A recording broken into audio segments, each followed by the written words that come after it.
né? Particularmente eu e o Cleber, a gente tem conversado algumas coisas assim, quase aí de 15 em 15 dias, né? Toda semana a gente conversa, mas sempre a gente encontra umas coisas em comum. E eu fiquei muito feliz quando ele despertou para pregar sobre isso. A última vez que eu preguei, eu lembro que eu tinha comentado a gente leu sobre o filho pródigo e sobre a questão da maturidade, dos filhos maduros, né? Eu falei só um pouquinho assim, quase não falei. E Deus tem me chamado, Deus tem me confrontado, eu tenho até pregado um pouco isso americano, e hoje que eu estou aqui, eu não posso negar essa palavra para vocês, sobre ser como criança. Aleluia. Eu fiquei muito feliz porque o nosso irmão Jardel aqui estava no óleo. Eu falei, ô Jesus, confirma, Senhor. Olha só, eu estou para dizer para vocês que o Evangelho que transforma é o Evangelho de morte. Aleluia. Além disso, o Evangelho que transforma é o Evangelho que nos desafia. Aleluia. E além disso, o Evangelho que transforma é o Evangelho que nos leva a ser como criança. Amém. É muito sangue, mas é muito simples. E os filhos maduros, quanto mais maduros eles são, mais crianças perante o papai eles também se transformam. E Deus tem me chamado para isso. E isso é uma lição a longo prazo. Isso é uma lição que não é assim do dia para a noite, não é agora, semana que vem. É um aperfeiçoamento. É um processo. E tudo na vida cristã é um processo. Tudo na nossa vida é um processo. É um ciclo, é uma fase. Não é verdade? Tudo é um processo. Quando Jesus ele conversou, olha, eu não vou abrir a Bíblia hoje aqui, porque hoje não é quinta-feira. Então já está aberto. Todo mundo sabe o que eu vou falar. Eu não vou ficar buscando referência aqui não, porque todo mundo já conhece. Quero revelação hoje. Então, quando Jesus ele conversa com Nicodemos, ele conversa com um cristão que talvez pode se parecer muito com um cristão maduro que nós olhamos nos dias de hoje.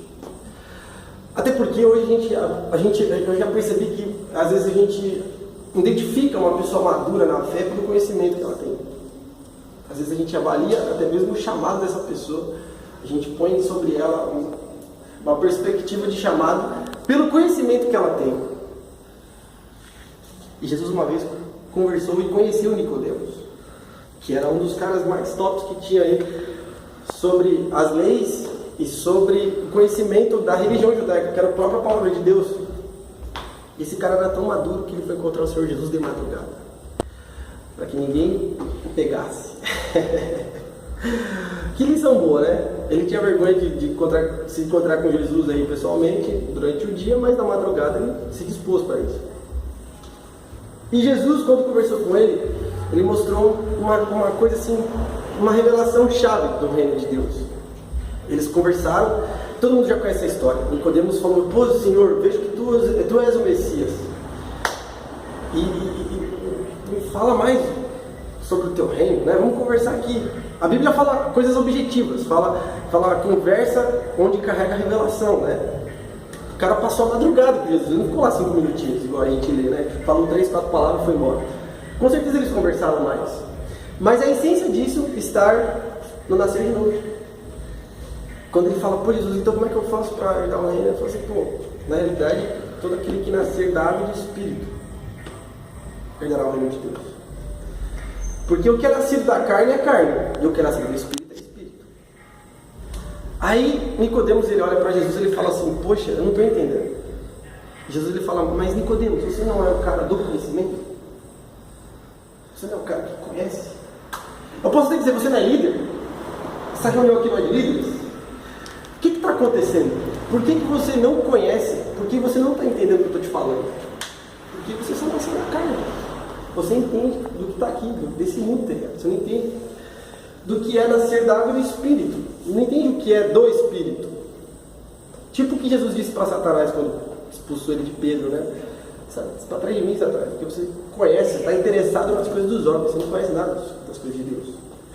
E aí, que paralelo, né? As coisas da carne, Satanás, né? Então, quando Nicodemos ele toma uma dessa de Jesus, ele fala para ele sobre o nascer de novo. Fala, você não precisa entrar no ventre da sua mãe para nascer de novo. Você só precisa nascer do Espírito. E isso começa, aos poucos, um movimento na história de Jesus. Se você acompanhar os 4 evangelhos, você vê que muitas das vezes Jesus ele fala, ou poucas, né? Vamos dizer poucas, porque tudo se conecta na Bíblia, né? Isso é impressionante. Mas Jesus ele fala muito sobre a água, fala muito sobre nascer, sobre, né? Essa coisa toda, essa regeneração, essa transformação de vida.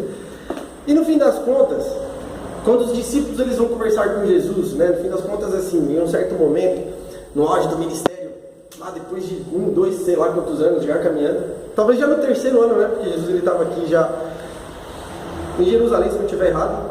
Nós estávamos chegando em Jerusalém para ser crucificado. Então, os discípulos perguntaram para Jesus, como é que eu faço aí? Desculpa, não, já estou confundindo. Os apóstolos, eles estavam recebendo as pessoas, as multidões que queriam abraçar Jesus, queriam um toque de Jesus, e muitas das pessoas que receberam Jesus naquele dia ali, que estavam vendo Jesus ali, eles tinham filhos, tinham crianças, e queriam que as crianças fossem abençoadas por Jesus. E aí eles motivavam, quero que Jesus toque na cabeça do meu filho, porque aquele dia que ele estava lá no tal lugar do bairro fulano, lá no Jardim Record, lá, eu estava sem ninguém, eu estava sozinho. Então eu quero que Jesus abençoe a minha criança. Aí comecei a enxergar aquela criançada na frente de Jesus, e os discípulos, meu Deus, sem Jesus tem poder. Não pode criança aqui, porque o negócio aqui é muito santo, o negócio aqui é muito sagrado. Não pode, a gente tem postura, a gente é maduro. Então, sai, seus pirrados, sai. E aí, Jesus ele falou assim, não, vocês não estão entendendo nada do que eu estou falando. Vocês não estão entendendo. Seus bandos de Nicodemos, entendeu? Você só tem conhecimento que não serve de nada. Chama aqui para mim essas crianças, pelo amor de Deus. Chama esse negócio aqui, que não fui eu não. Aí quando chamaram as crianças para Jesus, ele diz aqui, ó, que a gente acabou de ler. Versículo 17, não é verdade? Cadê? Está aqui, ó. Deixem as crianças... Olha, 16 diz assim. Então Jesus chamou as crianças para junto de si e disse aos discípulos, deixem as crianças vir a mim, pois o reino de Deus pertence àqueles que são semelhantes a elas. Um outro texto diz assim, uma outra tradução diz que para herdar o reino precisa ser como criança. E morreu o assunto.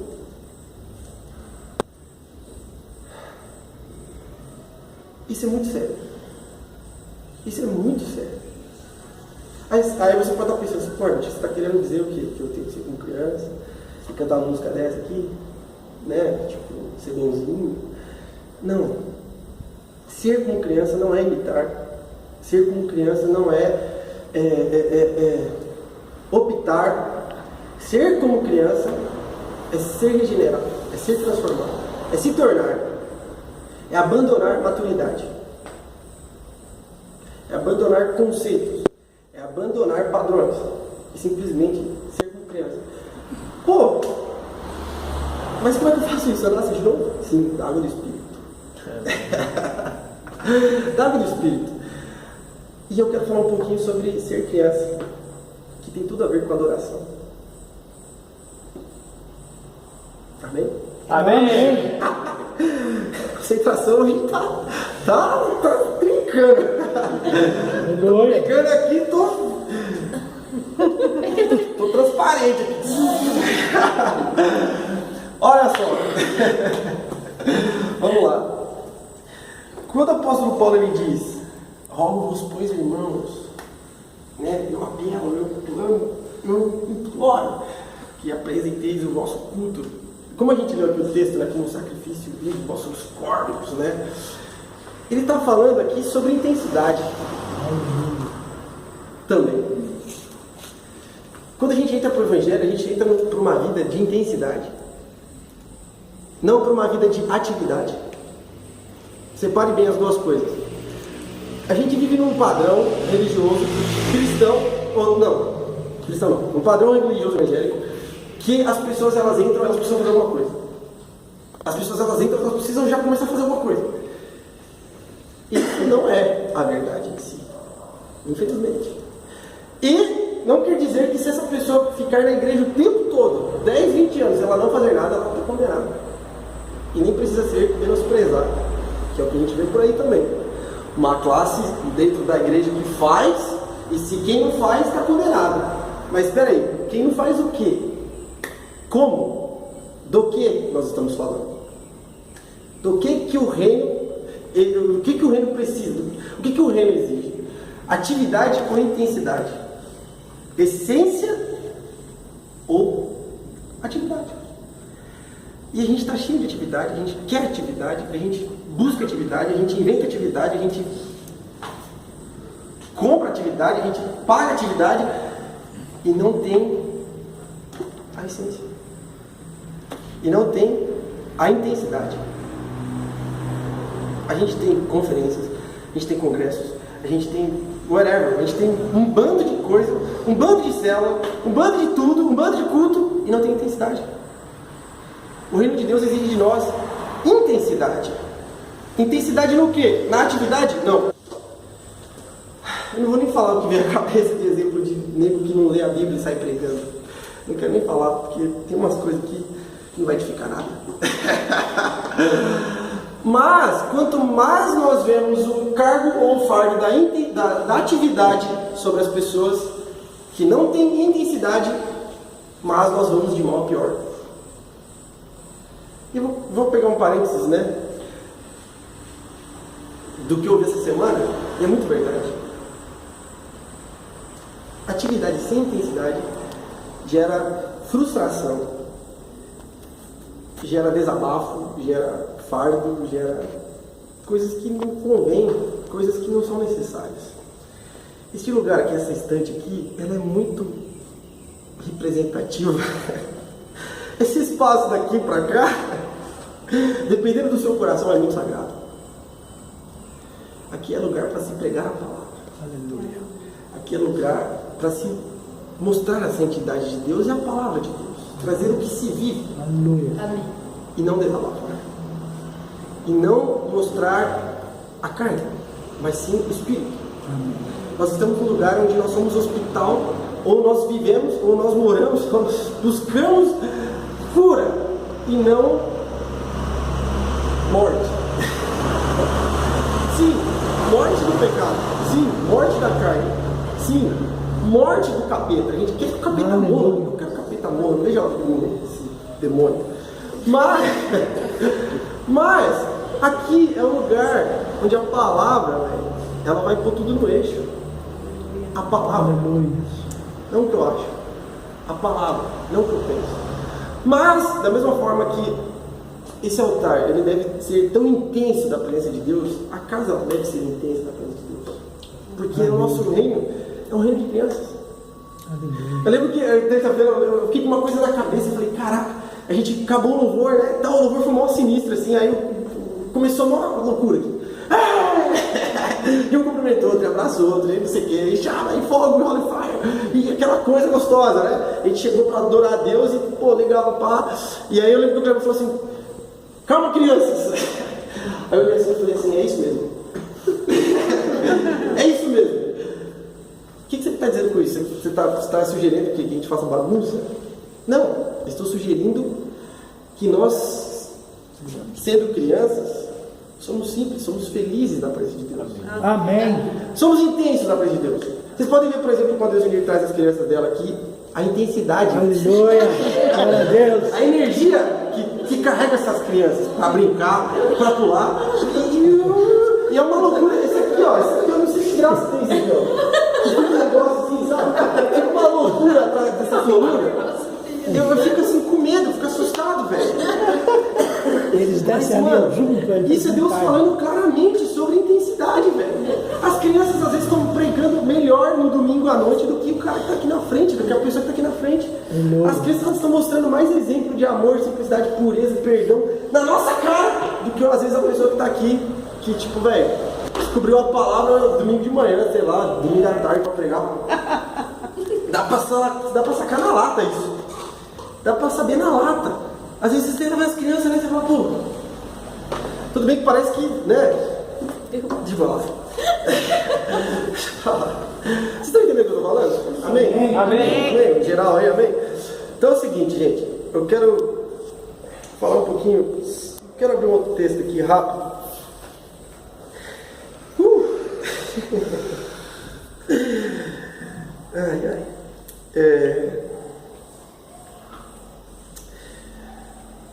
Jesus, cadê? Mateus 22, 38. Por favor. Vou pedir para alguém ler, vai. Mateus 22, 38, 39. Obrigado.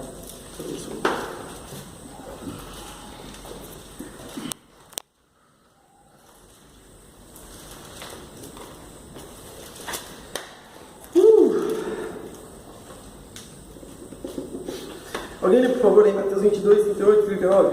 Esse é o primeiro e maior mandamento. E o segundo em importância é parecido. Ame o seu próximo como a si mesmo. Desculpa, 37, 38, desculpa.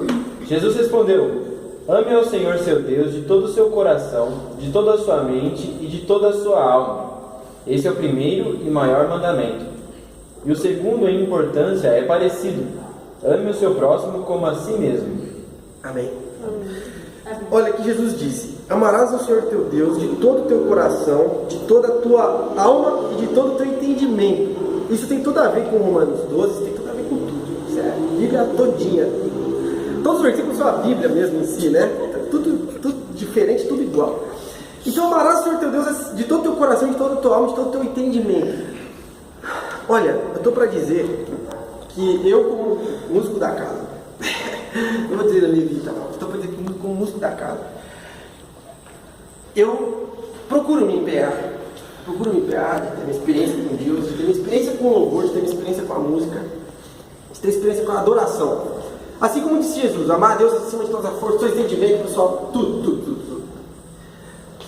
E, às vezes, nós olhamos para a igreja e a gente olha, né, eu quero falar um pouquinho disso, desse parênteses de adoração. A gente olha assim, né, falando sobre intensidade, que o povo está aprendendo uma cultura que eu não sei nem nomear agora, nem uma piada dele. Uma cultura assim maligna, de que os pastores e os líderes, e sei lá quem está lá no altar, lá na frente, tem que lutar por eles, tem que fazer por eles. Sendo que o reino de Deus, não estou falando de igreja, eu estou falando de dinâmica, mas eu também estou. Eu não estou falando disso aqui, mas eu estou. O reino de Deus, ele é um reino de crianças, ele é um reino de pessoas transformadas. Amém. Tá bom? Aleluia. Então, vem comigo. Como diz um amigo meu que prega, vem comigo, glória. Então o que acontece? Quando isso é gerado em todos, na casa de todos, no coração de todos, a igreja, ela passa a ter um outro ambiente. E o que nós vemos hoje na igreja brasileira é que os líderes têm ensinado ou têm mostrado que eles têm que levar a responsabilidade da presença de Deus, da fé, da oração, da leitura bíblica, e o povo tem que só sentar e ouvir. Isso é uma grande mentira. Para falar a verdade, se eles estão fazendo isso, eles vão ter um baita de um prejuízo. E para quem está acreditando nisso e ignora a verdade das escrituras da Bíblia, também não entendeu nada. Então o que acontece? Às vezes a gente espera a presença de Deus, às vezes a gente quer a intensidade, a gente quer um momento novo com Deus, a gente quer, sabe, ver a igreja diferente, né? Que a gente está escutando muito disso aqui, quer ver a igreja diferente. Eu não encontro um momento melhor do que esse para olhar para a Bíblia. Amém. Eu estava conversando com uma pessoa essa semana que falou assim: pô, velho, mas no Aranhã tá assim assado, mas no Aranhã tá assim assado. Eu falei assim: velho, você quer saber de uma coisa? Isso tudo tá tirando as distrações da minha vida para olhar para Jesus e para a presença de Deus, para a Bíblia, pro joelho. Ah, mas não tem isso, mas não tem aquilo, mas não tem isso. Ótimo, eu sou esse cara que não precisa mais disso. Eu sou esse cara que, se tiver isso, eu distraio. Se tiver isso, eu não olho mais para a essência. Porque o que adianta a gente ter e fazer e acontecer e na realidade não ser transformados pelo Evangelho? O que adianta fazer congresso, fazer isso, fazer aquilo, fazer aquilo outro, produzir, reproduzir, não sei o que, copiar, melhorar, ajudar e não ser transformados, não ter de fato a essência? Então a gente hoje vê assim um movimento, ficou pensando, pô, teve um congresso na igreja dos brothers que bombou, tal, todo mundo, foi uma alegria. Mas peraí, velho, que alegria é essa? Está todo mundo sendo transformado, está todo mundo sendo tocado por uma emoção, por um reteté, o que é? Está entendendo? Eu quero falar um pouco disso, porque às vezes a gente olha para o Evangelho e meio que inconsciente a gente espera de pessoas alguma resposta, alguma atitude, e a resposta vem da gente. Sabe, eu falo num termo geral, a resposta vem da gente. Num termo geral, as pessoas ficam assim: ah, não, aqui está faltando uns caras de unção para tocar. Está faltando uns caras de unção para pregar. Ah, brother, Quem disse que a unção não é para você? Se você está rejeitando a unção de Deus, a graça de Deus, brother, boa sorte no teu caminho, porque você só frequenta a igreja. Agora, se o reino de Deus ele foi chegado na tua vida, então você está correndo perigo. Você está jogando tempo fora. Você está desperdiçando aquilo que é de graça. Eu amo o que é de graça. Porque não precisava. Preciso lutar pela minha salvação. Mas os benefícios do reino são de graça. Eu amo. Glória! Eu amo. Deus! Dá glória a Deus, irmão. Glória a Deus! Eita, aleluia! Sabe por quê? Existe um interesse muito grande do Espírito Santo em encher todas as pessoas. Joel 2 disse que nos últimos dias o Espírito Santo seria derramado sobre toda a carne. Aleluia! Amém? Recebe aí, você que é de carne. Aleluia! Deus! Agora vamos lá. Existe um paralelo muito importante nisso aí. Existe um meio termo, uma moeda com dois lados aí. As pessoas elas esperam esse Espírito Santo. As pessoas elas esperam esses líderes, essas pessoas de Deus, né? Se levantarem, fazer e tal. E não querem ser essas pessoas de Deus, não querem pagar o preço. Ao mesmo tempo, o Espírito Santo do outro lado, ele não quer excluir ninguém. Tá entendendo? O Espírito Santo é o cara que prega peça, velho. Tem que ficar atento com o Espírito Santo, porque ele é santíssimo. Mas eu vou dizer uma coisa, o Espírito Santo é o cara que convence a pessoa do pecado. Ele não é o cara que rejeita a pessoa. Amém. E às vezes, o mover do Espírito Santo acontece, e pelo nosso conhecimento, a gente observa e fala assim, não pode ser o Espírito Santo. E é verdade, tem muito movimento que acontece que, mano, meu Deus do céu, tá mais pra... Com todo respeito, tá mais pra pomba gira do que pra outras coisas. Mas muito sim, os movimentos que acontecem do Espírito de Deus, as manifestações, é uma forma de mostrar que o Espírito Santo está interessado sim em trazer essa pessoa de volta. Ele está mostrando sinais. Pô, mas na igreja, velho, a gente está precisando disso, está precisando daquilo. Ótimo. Bem-vindo ao ministério, bem-vindo à presença de Deus, bem-vindo ao reino de Deus. Você é a pessoa que vai acontecer isso, você é a pessoa que precisa ser transformada, você é a pessoa que vai carregar isso. E isso, eu vou para dizer que é até osmose. Sabe? Nesse reino espiritual eu já percebi muito dessa osmose. Que ponto de vista meu, não tá? Não é heresia não. Mas é muito verdade. Aquela